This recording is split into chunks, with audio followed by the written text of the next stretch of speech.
Hoy vamos a tocar el tema 4 de nuestro discipulado y vamos a ver 4 fuentes de autoridad, como vemos acá en el gráfico, ¿no? Nos queda un solo tema más. Pero vamos a tratar este tema de las 4 fuentes de autoridad. Vamos a buscar en nuestras Biblias Colosenses capítulo 2, versículos del 1 al 4 y luego capítulo 2, 20 al 23. Los voy a leer de la Nueva Versión Internacional que dice: quiero que sepan qué gran lucha estoy sosteniendo por el bien de ustedes y de los que están en la Odisea, y de tantos que no me conocen personalmente. Quiero que lo sepan para que cobren ánimo, permanezcas unidos por amor y tengan toda la riqueza que proviene de la convicción y el entendimiento. Así conocerán el misterio de Dios, es decir, a Cristo, en quien están escondidos todos los tesoros de la sabiduría y del conocimiento. Les digo esto para que nadie los engañe con argumentos capciosos. El 20 sigue diciendo: si con Cristo ustedes han muerto a los principios de este mundo, ¿por qué, como si todavía permanecieran en el mundo, se someten a los preceptos tales como no tomes en tus manos, no pruebes, no toques? Estos preceptos, basados en reglas y enseñanzas humanas, se refieren a cosas que van a desaparecer con el uso. Tienen sin duda apariencia de sabiduría, con su afectada piedad, falsa humildad y severo trato del cuerpo, pero de nada sirven frente a los apetitos de la naturaleza pecaminosa. ¿Cuántas veces, no, hemos escuchado o nosotros mismos dicho algo así como quiero hablar con el que manda, quiero hablar con alguien que tenga autoridad? ¿Cuántas veces también hemos oído decir tengo que hablar con mi jefe para esto? O lo lamento, pero no tengo autoridad para decidir o decir sobre esta cosa o la otra. Todo el mundo tiene a veces la necesidad de llegar ante alguien y ante algo que tenga la autoridad final. Y todas las religiones o sistemas religiosos se fundamentan en una o más de las 4 fuentes de autoridad. Esta semana vamos a aprender 3 fuentes de autoridad que son sutiles y peligrosas que otros pueden usar cuando trate de compartir su nueva fe con ellos. Estas son inadecuadas, nos confunden, nos van a distraer en nuestro crecimiento cristiano, y si no comprendemos la verdadera relación de ellas y la única y verdadera fuente de autoridad, entonces vamos a estar errados. Por eso vamos a identificar 3 fuentes de autoridad que son contrarias a la verdadera fuente que luego vamos a ver, para que nosotros podamos distinguir y para que esto no nos detenga a nosotros en nuestro crecimiento cristiano y no nos detenga en la verdadera revelación que viene en Cristo, ¿no? Para que estos argumentos, estos preceptos, como decía recién la palabra, no nos confundan en nuestro caminar cristiano y sobre todo en nuestro crecimiento. Ahora vamos a nombrar estas 4 fuentes de autoridad y vamos a intentar desarrollar 3 de ellas o las que entren dentro de nuestro tiempo.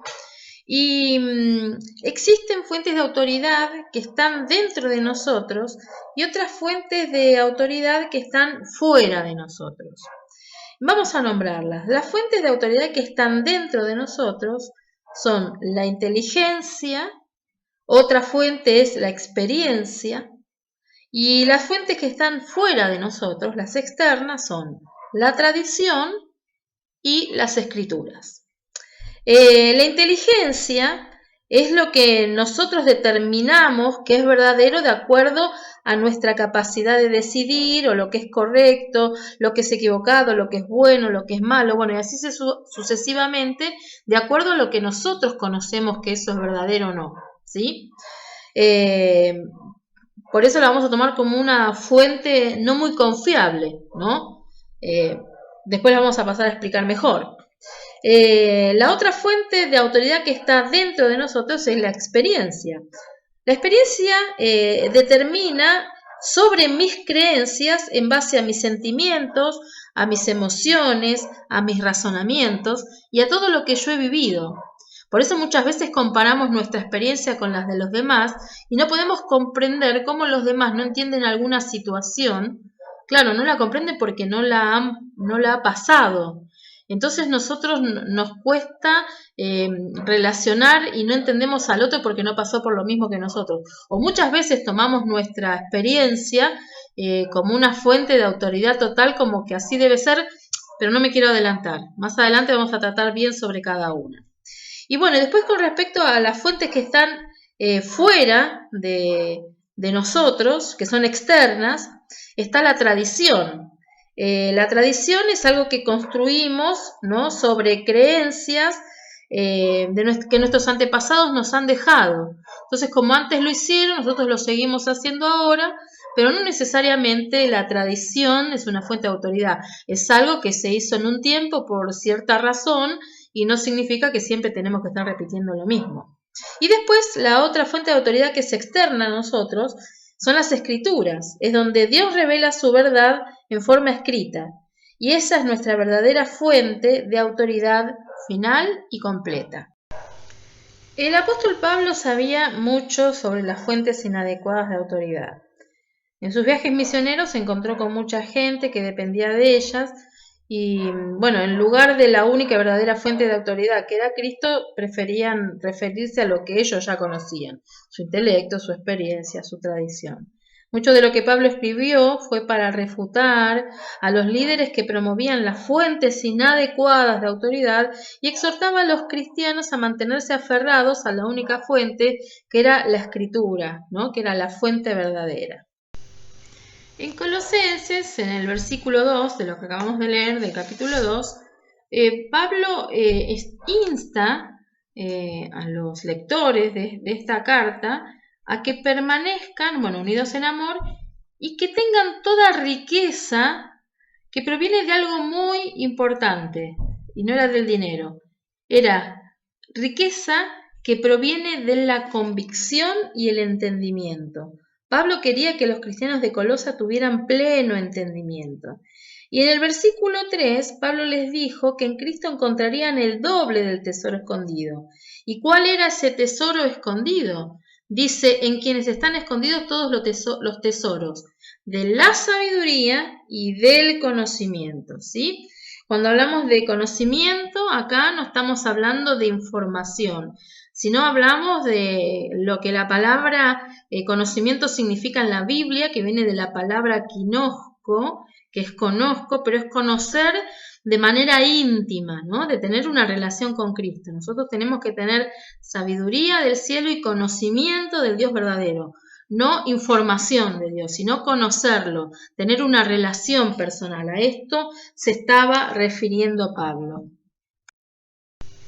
Me gustaría que juntos podamos ver el versículo 8 del capítulo 2, porque Pablo hace una especial mención acá a algo que todos nosotros deberíamos tener en cuenta, ¿no? Porque estamos en peligro de ser engañados o de formarnos ideas erróneas, que es tan común dentro de la iglesia formar ideas erróneas acerca de Dios, de la doctrina, de las experiencias.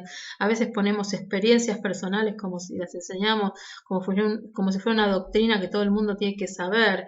La experiencia es algo personal y no es doctrina. Si nosotros queremos sacar verdades, las sacamos de la Biblia. Por eso tenemos que estar despiertos y no dejarnos embaucar por lo siguiente. Miren lo que dice.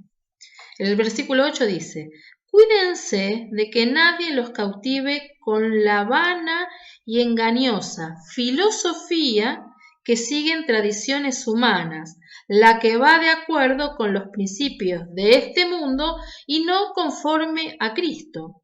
Acá Pablo está hablando del cuidado que nosotros tenemos que tener. Apela obviamente y es muy explícito a las tradiciones humanas, que tengamos cuidado con eso, pero implícitamente también está hablando acerca del intelecto cuando habla de engañosas filosofías. Estas tradiciones humanas, dice, que van en contra de los principios de Cristo, o sea, que no son conforme a lo que enseña la palabra, a lo que Dios nos ha enseñado. Estas tradiciones hacen que nuestro intelecto, que nuestra intelectualidad se llene de ideas y vayamos formando ideas de cosas que no son reales, que son contrarias a lo que Cristo enseña en la palabra. Por eso es tan importante conocer la palabra y lo que Cristo dice, porque nosotros somos muy fáciles de desviar. Nosotros agarramos cualquier tendencia de moda y la tomamos y la entramos a aplicar en la iglesia como si eso fuera doctrina, como si Dios dice que así es, y así vamos deformando el verdadero evangelio de salvación y vamos haciendo de la iglesia ¿cómo decirlo? Un cocoliche, una fiesta armada a nuestra comodidad, a nuestra forma y no conforme a lo que Cristo nos ha marcado. De ahí hay muchos, qué sé yo, muchas corrientes teológicas y doctrinales que han salido, como el Evangelio de la Prosperidad, el Evangelio de la Liberación, que es súper humanista, este último. No se llama el Evangelio de la Liberación porque echa demonio fuera, sino por el sentido humanista que tiene. Que no vamos a hablar ahora acerca de eso, pero hay un montón de deformaciones que nosotros escuchamos desde los púlpitos, desde hermano con hermano, diciéndonos cosas que realmente no son y realmente nos estamos llevando por filosofías que hemos escuchado, sacamos de algún lugar que tradicionalmente si antes lo hicieron nosotros lo seguimos haciendo y entonces lo enseñamos como una verdad, ¿no? Hay una historia que es muy sencilla, ¿no? Que cuentan, sí, un tipo cuento, no sé bien cómo definirlo, que dice que un matrimonio se casó y la primera noche que la esposa le hace la cena a su marido, le hace una colita de cuadril. Cuando está cocinando, el marido va, que la quiere ayudar, porque los maridos al principio siempre quieren ayudar, entre paréntesis, ¿no? La cuestión es que la chica cuando va a cocinar corta las 2 puntas de la colita de cuadril y la pone dentro de la asadera. Entonces el esposo le dice, no, pero la colita de cuadril va entera, no se cortan las puntas. Y ella, no, sí, se cortan las puntas, siempre se cortan las puntas. ¿Y por qué se cortan las puntas? No sé, mi mamá me enseñó así, que se cortan las puntas, nunca va con las puntas la colita de cuadril. Entonces él dice, bueno, vamos a llamar a tu mamá. Entonces la llaman a la mamá y le dicen, hola suegra, ¿cómo está? Mira, acá su hija está cocinando una colita de cuadril y le está cortando las puntas. ¿No es cierto que no se cortan las puntas? Y la madre de la chica le dice, sí, se cortan las puntas, siempre se cortan las puntas. Pero ¿y por qué se corta? Bueno, no sé, a mí me lo enseñó mi mamá. Entonces llama a la abuela de la chica, o sea, la madre de la madre, y le dice, ¿cómo le va, abuela? Mire, acá su nieta está haciéndome la comida y me está haciendo una colita de cuadril y ella le corta las puntas. ¿No es cierto que no se cortan las puntas? Y la abuela dice, no se cortan las puntas. Y la nieta dice, pero abuela, vos le enseñaste a mamá así y mamá me enseñó a mí así. Dice, no, hija, yo le cortaba las puntas porque la asadera mía era muy chiquita y si no, no entraba en el horno. Y así, ¿no? Con este pequeño ejemplo, lo mismo hacemos con las doctrinas. Lo hacemos porque el otro lo hizo en su determinado momento, sin saber por qué tomó determinada decisión de hacer ese tipo de uso de la palabra. No sé cómo explicarme en esto. Y así vamos deformando cosas sin conocer, ¿no? Que tal vez cada argumento, cada doctrina, cada forma que se usó en un tiempo, se usaba porque era adecuado para ese tiempo, porque no había otra manera de hacerlo. No sé, de repente, no sé, en alguna iglesia prendían velas porque no había luz y entonces es lo mismo que en el día de hoy nosotros hagamos las cosas con velas porque nuestro abuelo que iba a la iglesia la iluminaban con velas. No sé, estoy diciendo una cosa errónea. Una cosa ficticia, digo, pero se dan cuenta, nosotros vamos deformando las doctrinas y las maneras de acuerdo a lo que otros hicieron, a veces sin conocer cuál es la verdadera razón. Por eso es muy importante conocer la palabra. Siempre todo lo que nosotros hagamos, forma, palabra, enseñanza, lo que sea, tiene que estar comparado, cotejado con la palabra de Dios y no tiene que contradecir lo que el Evangelio de Cristo dice. Pablo toma este asunto con mucha severidad y con mucho cuidado, ¿no? Exhorta con vehemencia, porque dice, cuídense que nadie los cautive con la vana y engañosa filosofía que sigue la tradición. La apelación de la filosofía es a la mente y a los procesos de razonamiento, es decir, al intelecto, ¿no? Apuntan directamente a nuestro intelecto. Entonces Pablo dice que los filósofos falsos estaban ocupándose de engañar sin sentido, y ese engaño era desviar a los pensamientos y las ideas de los que escuchaban. Entonces a alguien se le ocurría decir alguna barbaridad y la metían entre enseñanzas cristianas y barbaridades, como también se hace ahora, y así el cristiano de esa época también fue engañado como es engañado en esta época. Por eso la importancia de ir a las escrituras. Ni siquiera lo que estamos escuchando en este audio lo tienen que tomar como repalabra santa, sin antes cotejarlo con las escrituras y ver que las escrituras digan esto que nosotros estamos enseñando, ¿sí? Porque el ser humano es falible, entonces tenemos que ir a las escrituras, la palabra eterna que es infalible, que siempre dice la verdad. ¿Alguna vez te encontraste con alguna persona cuya mente estaba cautivada por una idea falsa de forma tal que no podía entender nada de lo que vos tratabas de decirle? Sí, ¿no? Seguro que sí. A veces que hay personas que le hablas de Cristo y no entienden nada lo que le estás diciendo, pero ¿qué pasa con esta persona? Si buscamos en Primera de Corintios 14, versículo 2, 14, dice Primera de Corintios 2:14, pero el hombre natural no percibe las cosas que son del Espíritu de Dios, porque para él son locura y no las puede entender porque se han de discernir espiritualmente. Muchas veces tratamos de dilucidar verdades espirituales con el intelecto y no se puede con el intelecto, tiene que ser con el espíritu. Por eso al hombre que no tiene Espíritu Santo en sí habitando, ¿no? Que no es hijo de Dios, es muy difícil explicarle alguna cosa doctrinal porque no la comprende porque todavía no tiene el Espíritu Santo. Cuando leemos Colosenses capítulo 2, 23, ¿no? ¿Qué poderoso argumento dio Pablo para vivir de acuerdo con los mandamientos y enseñanzas de los hombres?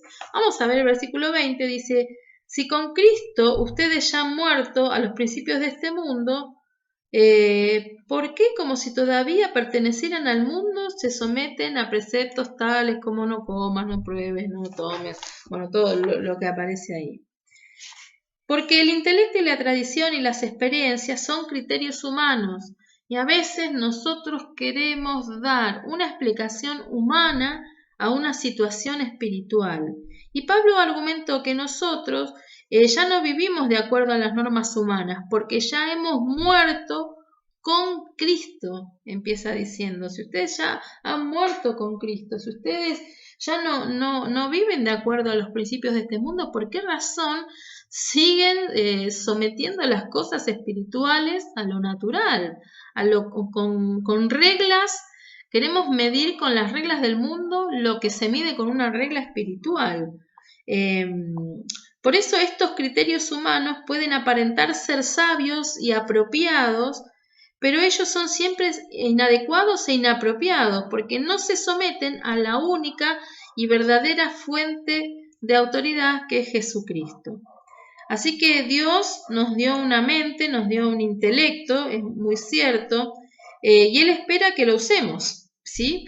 Se puede pensar, chicos, se puede usar el cerebro, para eso lo tenemos, no estar repitiendo lo que otros dicen, sino pensar de acuerdo. La palabra del Señor también dice que nosotros tenemos la mente de Cristo, entonces tenemos que aprender a pensar con la mente de Cristo, que es la mente espiritual. Y Dios nos da nuestras experiencias y espera que nosotros las experiencias con Cristo las tengamos en cuenta. Algunas son inmutables, no han desaparecido con el paso de los siglos. Algunas tradiciones, en especial las que se fundamentan en la Escritura, se han preservado. Pero ni el intelecto, ni las experiencias, ni las tradiciones deben llegar a ser nuestra última regla de autoridad de fe, porque la única regla de autoridad de fe es la palabra de Dios, ¿sí? En Primera de Corintios, capítulo 1, versículo 21, dice: ya que Dios, en su sabio designio, dispuso que el mundo no lo conociera mediante la sabiduría humana, tuvo a bien salvar mediante la locura de la predicación a los que creen. Es tremendo esto, ¿no? Porque la salvación, como es por fe, si fuera por sabiduría humana, habría 500 maneras de salvarse. Los libros que estarían escritos, las 1001 maneras de salvarse e ir al cielo con Dios. Pero acá Cristo ha decidido que sea por la cruz, que sea por la locura de la predicación, ¿no? Y la predicación de lo que Él hizo en la cruz. Y en 1 Corintios sigue diciendo, pero del 22 al 25, dice: los judíos piden señales milagrosas y los gentiles buscan sabiduría, mientras que nosotros predicamos a Cristo crucificado. Este mensaje es motivo de tropiezo para los judíos y es locura para los gentiles, pero para los que Dios ha llamado, lo mismo judíos que gentiles, Cristo es el poder de Dios y la sabiduría de Dios, pues la locura de Dios es más sabia que la sabiduría humana y la debilidad de Dios es más fuerte que la fuerza humana. Las tres fuentes de autoridad son sutiles, engañosas y peligrosas. Otros las pueden usar para tratar ¿cómo es que se llama? De confundir nuestra fe, ¿no? Nuestra nueva fe. Cuando tomamos estas fuentes como autoridad absoluta, seguro nos confundirán, nos distraerán de nuestro crecimiento y debemos comprender y darle importancia que tienen para no atribuirle más poder del necesario, porque si no nos va a alejar de Dios. Cuando usamos nuestro intelecto y la lógica como autoridad final, es una muestra de que nos estamos coronando nosotros mismos, ¿no? ¿Viste? Porque lo que vos sabés es lo máximo de lo máximo. Y obviamente sabemos que no es verdad eso. Siempre estamos hablando, obviamente, dentro del ámbito de la fe, ¿no? Porque sí tenemos que usar nuestro cerebro, aclaramos, ¿no? Pero cuando nosotros estamos hablando acerca de la fe, tenemos que usar nuestro cerebro espiritual, que es la mente de Cristo de la cual nos habla la Biblia, ¿no? Hay algo en la especie humana que nos hace creer que podemos emitir juicios definitorios acerca de la verdad y la mentira, el bien y el mal. Bueno, así somos nosotros, ¿no? Tomamos y juzgamos y conocemos nuestro mundo y pensamos que no existe otra cosa más de lo que nosotros conocemos. Y realmente ignoramos tantas cosas.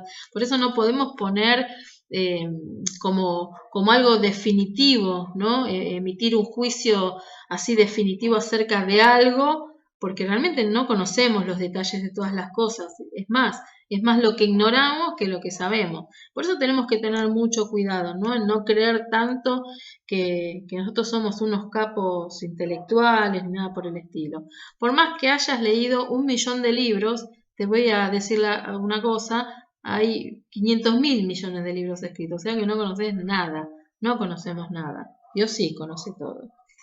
La gente rechaza las escrituras y confiar en Cristo porque no pueden llegar a Él por medio del intelecto, ¿no? Cuando nosotros queremos, yo cuando no conocía a Cristo, tomaba las escrituras y leía Apocalipsis porque quería saber el futuro, me interesaba mucho todo lo que era la predicción y yo tomaba Apocalipsis como un libro de predicción y leía y no entendía nada, claro, porque no se lee con un cerebro intelectual, la Biblia se lee con un cerebro espiritual, ¿no? Con la mente de Cristo. Y si el Espíritu Santo no nos enseña y no nos revela, no entendemos absolutamente nada. O sea, no tiene sentido lo que nos hablan de Dios cuando nosotros lo interpretamos de una manera humana, intelectual. Así que bueno, por eso, tengamos cuidado con estas cosas. Si leemos Marcos, capítulo 12, versículos del 18 al 27, digamos, o al 25 mejor, hay una historia que es conocida, que es el matrimonio en la resurrección. Y acá aparecen los saduceos. Los saduceos era un grupo de judíos ¿no? Que negaban la resurrección. Y entonces comienza el relato diciendo, entonces los saduceos que dicen que no hay resurrección fueron a verlo y le plantearon un problema. Le dijeron, maestro, Moisés nos enseñó en sus escritos que si un hombre muere y deja a la viuda sin hijos, el hermano de ese hombre tiene que casarse con la viuda para que su hermano tenga descendencia. Ahora bien, 7 hermanos, el primero se casó y se murió sin dejar descendencia. El segundo se casó con la viuda, pero también murió sin dejar descendencia. Lo mismo pasó con el tercero. En fin, ninguno de los 7 dejó descendencia. Por último, murió también la mujer. Cuando resuciten, ¿no? Le planteaban los saduceos como si fuera una trampa, ¿no? Le pusieron un enigma intelectual, a ver qué decía Cristo. Y dice, cuando resuciten, ¿cuál será la esposa, de quién será esposa esta mujer, ya que los 7 estuvieron casados con ella? Y Jesús le responde, ¿acaso no andan ustedes equivocados? Es que desconocen las escrituras y el poder de Dios. Cuando resuciten los muertos no se darán ni serán dados en casamiento, sino que serán, bueno, como los ángeles que están en el cielo. Acá Jesús le responde con las escrituras, como tratándolos a ellos de intelectual, de ignorantes. Ellos que se creían tan intelectuales le plantean un enigma intelectual a Cristo, pero vos no podés plantear un enigma espiritual, intelectual, a una situación espiritual. Y Jesús le dice, son unos ignorantes. Si conocieran la escritura, no estarían preguntando esta pavada, una cosa así por el estilo. Por eso, el creer no viene del intelecto. El creer es dado por Dios y es por fe. No hay otra manera. Los saduceos estaban buscando la verdad o no, no sabemos, pero a mí me parece que los saduceos lo que querían era solamente ganar la discusión a Jesús. Ellos basaban su creencia en su propio intelecto y no en las escrituras. Por eso Jesús era tan amenazado por estos grupos, ya que destruía todo sistema de creencia que estaba basado en lo que ellos razonaban, pero no la verdad de las escrituras. Qué tontos nos vemos cuestionando a Dios, ¿no? A veces con nuestra manera de pensar tan ínfima, infinita y tan chiquitita, ¿no? Qué inmadura es nuestra fe cuando pensamos que nuestro razonamiento es tan ilimitado que puede cuestionar la inteligencia de Dios que nos creó de la nada. El orgullo es tonto, hermanos. Qué tonto es el orgullo. En esta época estaba muy de moda el filosofar. Ellos creían que a través de palabras y de preguntas que se le hacía a la existencia uno podía llegar a la verdad. Era una costumbre heredada de los griegos, los romanos. El Imperio Romano admiraba mucho la sabiduría griega, sabiduría humana, ¿no? Pero ellos se dedicaban a esto, iban a los lugares, a las plazas, que era el lugar común donde había generalmente un tipo anfiteatro, una cosa así por el estilo, un aerópago, se decía, y se paraba un tipo y filosofaba, ¿no? Que era argumentar y preguntar intelectualmente a las situaciones, ¿no? Cualquier cosa. Entonces intentaban responder todos los que estaban ahí, bueno, apuntando a la intelectualidad que cada uno tenía. Como veíamos recién en el pasaje,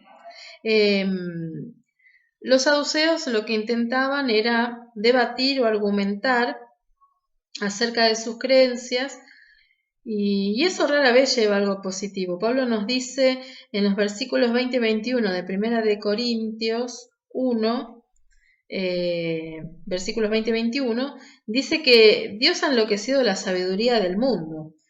Y la verdad que lleva a la salvación se considera una locura para el mundo, porque lo único que vos tenés que hacer es creer que Jesús murió por vos, y la gente no puede entender que esto sea tan, tan sencillo como eso, porque claro, se cree con fe, no se cree con el intelecto esta verdad. Entonces Pablo analizó la manera en que dos grupos étnicos principales de su época usaron la sabiduría del mundo y lo leemos en Primera de Corintios, capítulo 1, 22 al 25.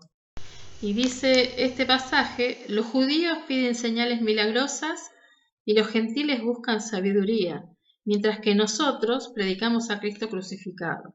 Este mensaje, es motivo de tropiezo para los judíos y es locura para los gentiles. Pero para los que Dios ha llamado, los mismos judíos que gentiles, Cristo es poder de Dios y sabiduría de Dios. Y como sigue diciendo, pues la locura de Dios es más sabia que la sabiduría humana y la debilidad de Dios es más fuerte que la fuerza humana. Esto obviamente no quiere decir que la fe esté en contra del intelecto. Pablo mismo fue una de las mentes más brillantes y capacitadas de su época, ¿no? Y si nosotros leemos en Primera de Corintios capítulo 2 versículos 7 y 8, vamos a aprender qué tipo de sabiduría tuvo Pablo. Él dijo que si los príncipes de este mundo hubieran entendido esa sabiduría, verdaderamente no hubieran cometido aquel delito terrible. El delito era crucificar a Cristo. Conste que Pablo no acusó a la humanidad de tener demasiada sabiduría, sino de tener muy poca de la verdadera sabiduría. Si hubieran tenido suficiente sabiduría verdadera, jamás hubiesen crucificado al Señor. Vamos a dejar ahora en este punto y luego en las próximas clases vamos a hablar sobre los otros tipos de fuente de autoridad. Dios los bendiga.